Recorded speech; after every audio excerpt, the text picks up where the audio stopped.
Hi guys, today is the time to show you another essential production technique, namely transient shaping. It's a relatively modern concept, as in the past traditional mixing hardware jazz couldn't do it. But today, thanks to advanced plugins, it's all accessible to every music producer.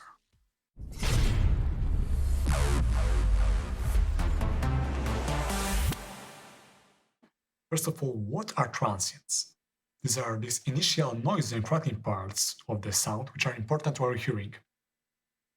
Humans have evolved to detect these transients, as they likely mean that something is changing suddenly and needs our attention. Here, I've got this plugin called Quantum, playing some simple bassline. And we can use Quantum to just isolate the transient part. Today, it's only for demonstration purpose. This one doesn't look like much, but in fact, manipulating transients is a very effective way to attract listeners' attention to some sounds in the mix, but not the others. Now we've got transient shapers, which automatically detect these transients and allow us to manipulate them separately. Like we can dial in more transient or more sustain. The sound changes significantly. There is accent at the beginning of a note, and now the later part of a note is louder.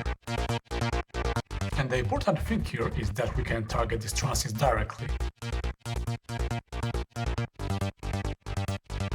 Well, we could try to achieve same effect with a compressor, for example, but it's not always easy to set up these obscure parameters like attack and release, threshold, and so on. These do not translate directly to what we want to achieve, so it's generally easier to just use the transient shaper and do exactly what we want to do, easy and quickly. The plugin that you see right now is Transient Shaper from iZotope Neutron package, and it's clearly my favorite. It not only offers 3 bands of frequency split, but also shows clear visuals, so you can see exactly what happens, when, and why.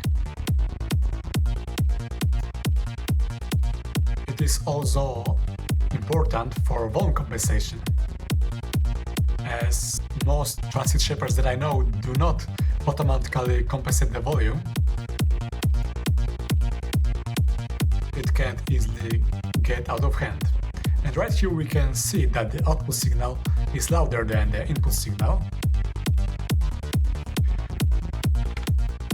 So we can easily fix that. And now they are equal.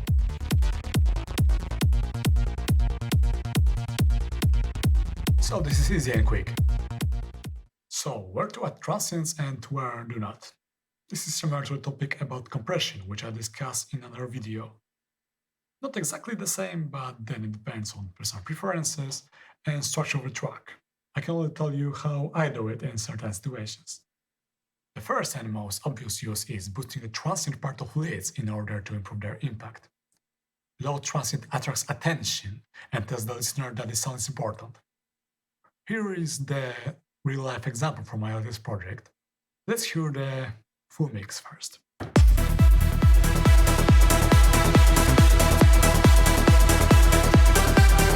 So let's isolate this one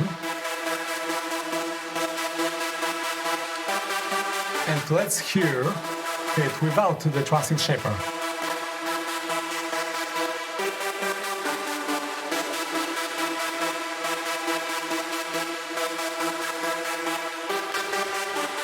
In a full mix.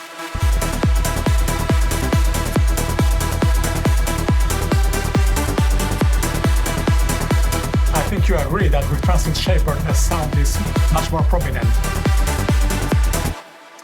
So here's what I did. I significantly boosted the mid-range, and this range is the most important to our hearing, as this is where human speech lives.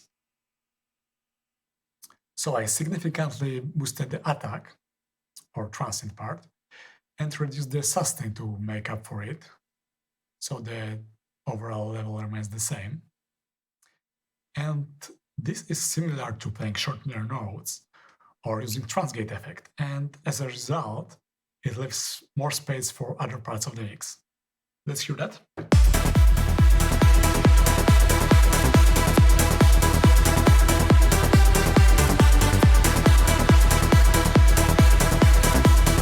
The highest got similar treatment, just the range is smaller.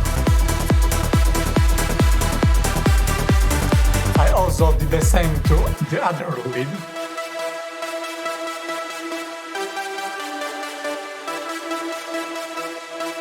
Let's hear that alone.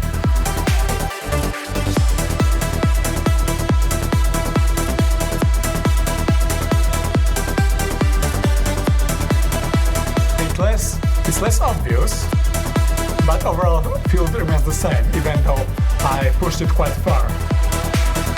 As you can hear, it doesn't ruin the mix at all, just the lead gets bigger.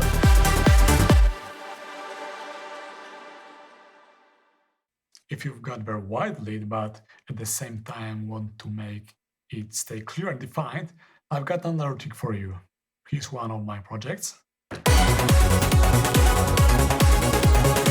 So what you should do is to split signal into mid and side part and only boost transients in the mids. So there's are the mids in mono, and this is side component. That's everything. This is side.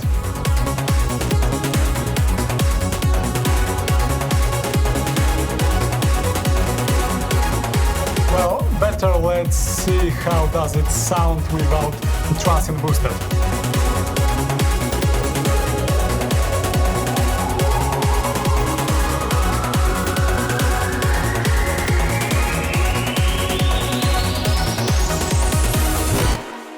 This effect may be pretty subtle, but it gives the lead this clear focus. Now, reducing transients works well for pluck melodies and bass lines, as they tend to have very low transient at the beginning of a note, like this. You can clearly hear the click, and also see this blue thing on the scope. It sits in high frequencies, so if I reduce the transients in high range, the click suddenly disappears. Also notice the effect it has on a mix. With huge transients, the melody is very upfront and dominates the mix, while if we reduce the transients, the melody gets pushed back. It is a very effective tool if you want to manage your mix and arrangement. One may want to do it with a compressor, but compressors have some non-zero attack time, which would leak these short transients. Dedicated Transient Shaper effect is instantaneous and works well for that purpose. I mentioned this issue in an early episode about decompression. As to percussion, it's up to you, but surely Transient Shaper can have balancing heads that are too sharp, or the drums which are muffled and have no impact. Let's take this tribal loop. It seems to be real-life recording, which is fine for instrumental tracks, but not so much for club heavy hitters. You can easily make it bigger than live by boosting mids and at the same time taming lows. Let's hear that.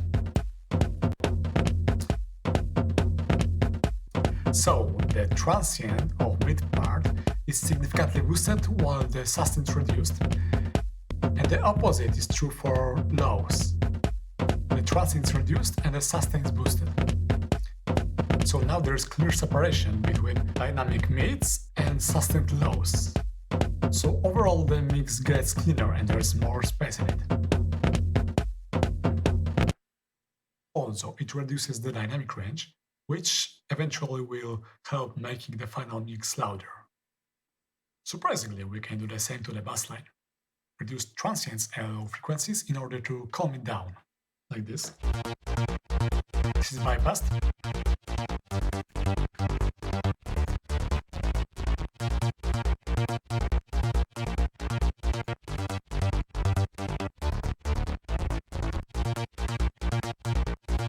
there's some impact at the beginning of a note, but now it's more subtle.